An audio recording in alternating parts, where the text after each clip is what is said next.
یہ کام ہم ضرور کر رہے ہیں، اللہ توفیق دے۔ حدیث سنیں، ابو موسیٰ اشعری رضی اللہ تعالیٰ عنہ فرماتے ہیں کہ ان اللہ لیطلع فی لیلۃ النصف من شعبان فیغفر لجمیع خلقہ الا لمشرک او لمشاہد۔ یہ ابن ماجہ وغیرہ کی روایت ہے اور شیخ البانی رحمۃ اللہ علیہ نے اسے حسن کہا ہے۔ اب اس حدیث میں ہے کیا؟ حدیث کا الفاظ ہے ان اللہ لیطلع، اللہ رب العزت جھانکتا ہے، یا آپ کہہ لیں دیکھتا ہے۔ کب؟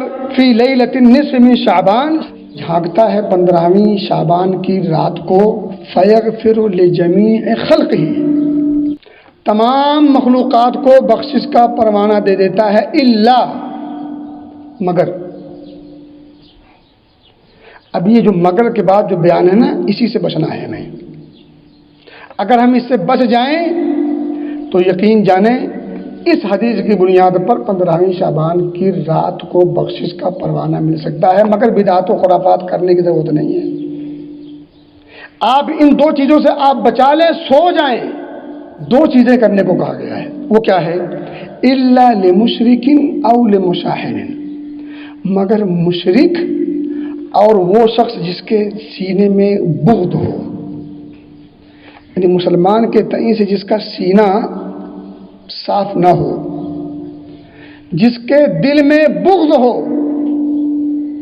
مومنوں کے تئیں، اور مشرک ہو اللہ کے تئیں، اللہ کے تئیں شرک کرتا ہو اور اللہ کے بندوں کے تئیں دلوں میں بغض اور عناد رکھتا ہو، ایسے لوگوں کو بخشش کا پروانہ نہیں ملتا۔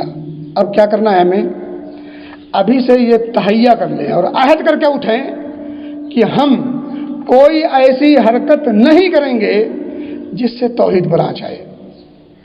یہ چیزیں بیان کی جاتی، اس پر توجہ نہیں دی جاتی، یہ اصل توجہ ہے اور اسی پر توجہ ہم دیتے، اور یہی اصل درس ہے۔